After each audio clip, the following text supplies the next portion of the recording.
Muy bienvenidos a De Buena Fuente con Marian. Estados Unidos y Ucrania han alcanzado finalmente ayer un acuerdo para un alto el fuego provisional de 30 días con Rusia, condicionado ahora a que Moscú mueva ficha y lo acepte y lo implemente de forma simultánea.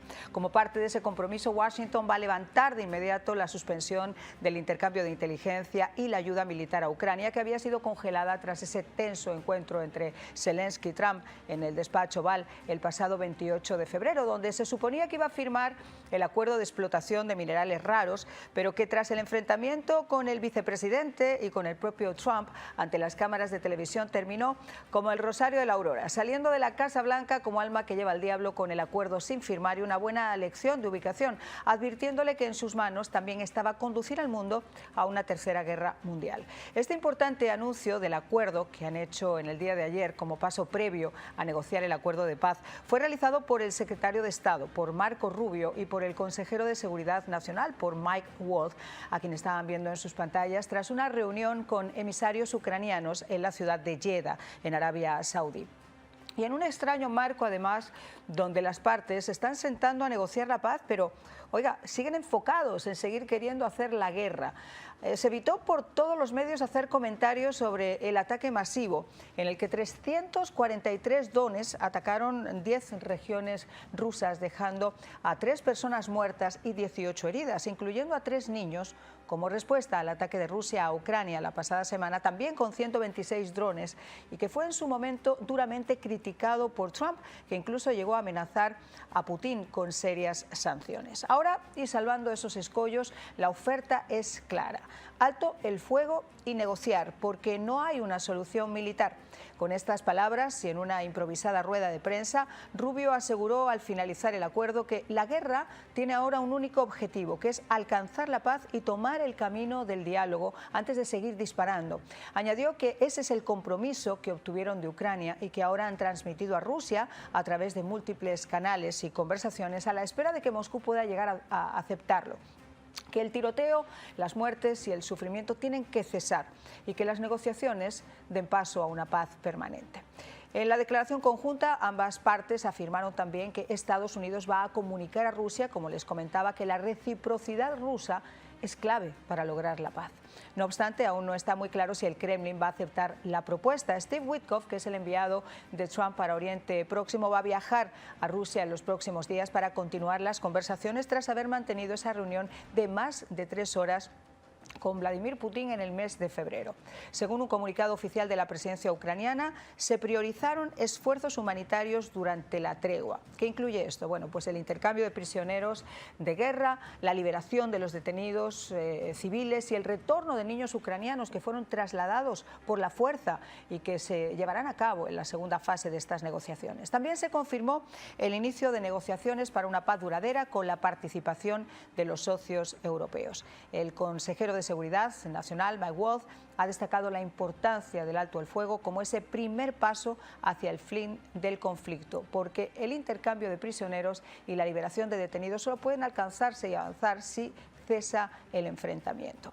Por lo que reconocía también que lo que acordaron ayer es un punto de partida, ojo, para pensar no solo en cómo se desarrolla esta guerra, que después de miles de muertos y destrucción sigue estando en tablas, sino en cómo termina, y que según sus palabras ha sido posible gracias al liderazgo del presidente Donald Trump en la conversación global. Ustedes recordarán que Europa ha seguido apoyando a Ucrania con armamento y con inteligencia, pero ha sido incapaz, y esa es la realidad hasta este momento, de lo que ha hecho Trump, tomar la iniciativa de buscar la paz, de buscarlo a corto o a mediano plazo. Así que bueno, ese es el asunto que tenemos, pero también Siria en estos momentos está, como se suele decir, que arde. Yo no sé si ustedes tuvieron la oportunidad de poder ver esos videos que circularon por las redes este fin de semana, que eran realmente dantescos.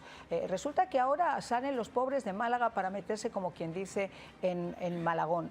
¿Por qué les comento esto? Porque salió la familia al-Assad, huyeron, se fueron hacia Moscú, pero el nuevo líder de las milicias chiíes, lo que está haciendo realmente es acabar con cristianos y con alauitas. Dice que no ha sido él, que el problema es que hay muchos mercenarios extranjeros que pudieron tomarse la justicia por sus manos, pero no hay realmente claro qué fue lo que pasó. Y para hablar sobre todo esto y cuáles son las consecuencias que también podría traer esa división sectaria del país, pues tenemos con nosotros a los mejores invitados en De Buena Fuente con Marian para entenderlo. Comenzamos. Oye, parece que esto por lo menos se están poniendo ya alineados. Ahora ya Marco Rubio dijo en el día de ayer que se había alcanzado ese principio de negociación de lo que puede llegar a ser después un acuerdo de paz, porque hay que recordar que Rusia todavía no está involucrada, pero hay 30 días más o menos de tregua. Cuéntanos un poco cómo hay que interpretar todo esto, Manolo.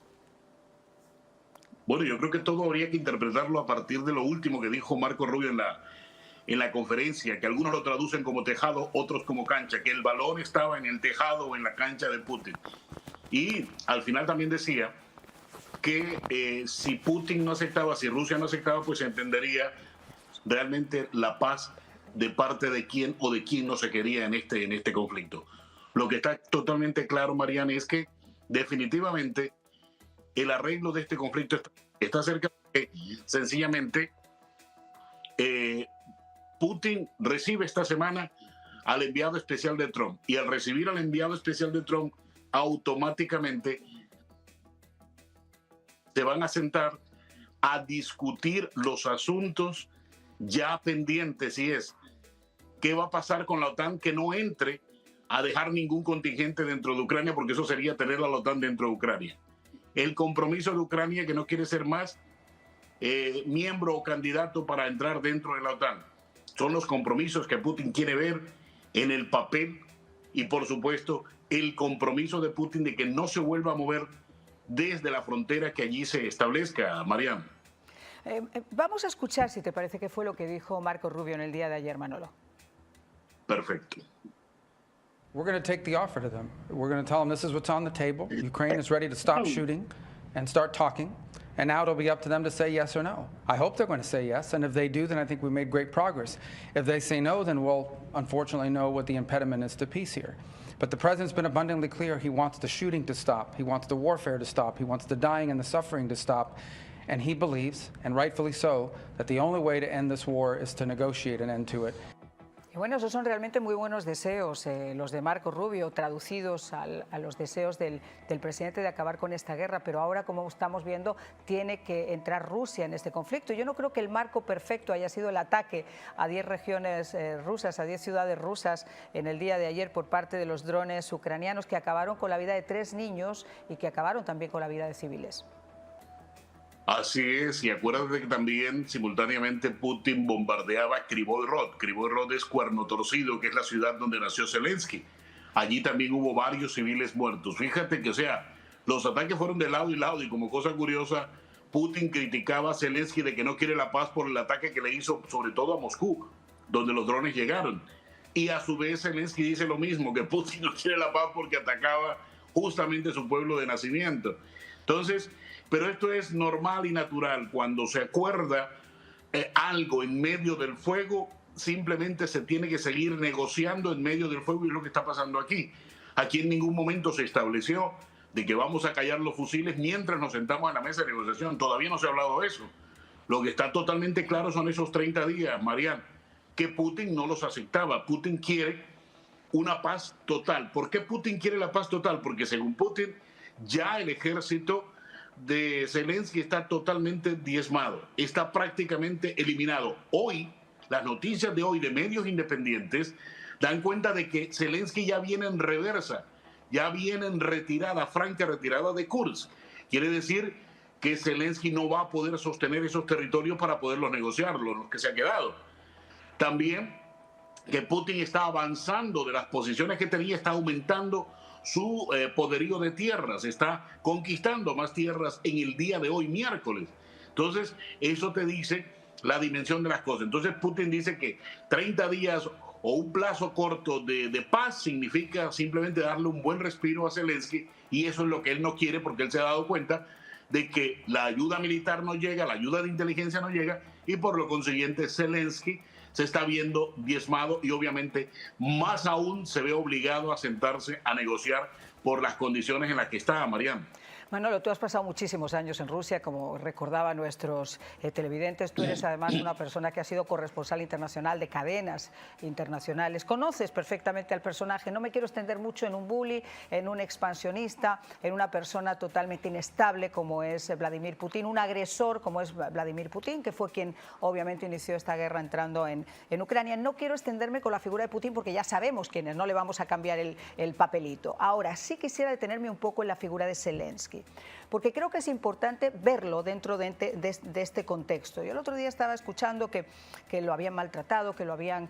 pero yo creo que también hay una parte de Zelensky que hay que tomar en cuenta, y es la parte, obviamente, ¿qué opina el pueblo ucraniano de Zelensky? Al final del día, él es el que está llevando las riendas del futuro y del destino de Ucrania, y las encuestas no le han sido favorables en mitad de la guerra.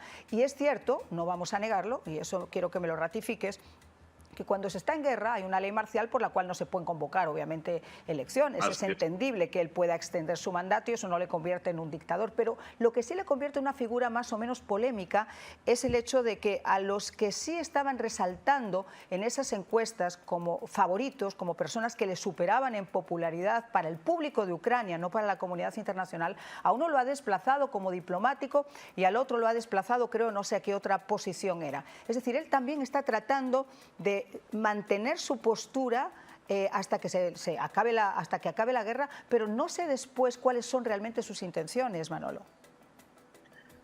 Mira, es muy sencillo lo que tú mencionabas. Varias personas que se le opusieron, incluso que discutieron con él sobre cómo había que llevar la guerra, sobre todo generales, se opusieron rotundamente a la forma como él estaba dirigiendo la guerra. Y obviamente fueron sacados de plano y de tajo del mando del ejército. ¿Y por qué? Porque ellos le decían claramente, mire, necesitamos alrededor de 500.000 hombres para metérselo a la guerra para poder estar frente a lo que quiere Putin. O sea, esto es una máquina moledora de carne, comprende, gigantesca. Entonces, Zelensky decía que no, él pensaba que nada más con unos cuantos misiles más dados por Estados Unidos o por la Unión Europea o por la OTAN era suficiente para ganarle a Putin o sacarlo de las fronteras. Algo que los generales le decían, no, no, no, así no funciona la guerra. Acuérdate que esos generales fueron entrenados y con las mismas doctrinas de los que fueron entrenados los generales rusos. Claro. Todos pertenecen a la escuela vieja soviética. Todos conocen las mismas tácticas de guerra. Zelensky no, porque Zelensky no pasó al servicio militar. Entonces, ¿qué tienes a la vuelta de la esquina? Que esos generales sí sabían, sí saben perfectamente cómo había que llevar la guerra frente a Putin y sabían de ese gran déficit.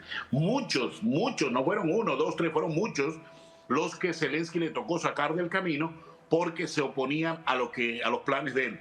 Ahora, Zelensky lo vemos de abajo hacia arriba, del comediante, del hombre que fue el actor de esa película famosa que le sirvió de base para crear el partido, porque a propósito el partido de él se llamaba como se llamaba el partido en la película que protagonizó el profesor de escuela que terminó siendo el presidente, y aquí el actor, el cómico que terminó siendo el presidente. Él, una figura normal, conocida, obviamente una estrella mediática de su país, pero en la guerra y en todo esto cero. Comienza la guerra, comienza a frentear a Putin, como lo dices tú, el hombre que está llevando los hilos de la guerra, pero se comienza también a aumentar su tamaño, su dimensión, no dentro de Ucrania como tal, porque eso estaba claro, sino a nivel internacional. Y esto obviamente es lo que le ha servido para codearse con todo el mundo, con todos los foros internacionales económicos, políticos, sociales. Allí lo han invitado, allí ha estado Zelensky, y obviamente esto le ha servido a él para mostrarse como lo que es. Yo vengo diciendo, Putin es soberbio, Trump es soberbio y Zelensky es soberbio. Con tres soberbios, tú tienes que saber cómo vas a manejar esta situación. Y si tú sabes que tus interlocutores son soberbios, tú también tienes que saber cómo manejar esta situación. Actos de soberbia absolutos. Pero bueno, vamos a cambiar de tema, obviamente con el contexto que estamos dando de Ucrania, incorporando a un queridísimo también invitado. Está con nosotros Luis Quiñones, veterano y asesor presidencial. Le doy la bienvenida antes de la pausa porque voy a regresar con él. ¿Cómo estás, mi querido Luis? Gracias por acompañarnos. Voy a regresar.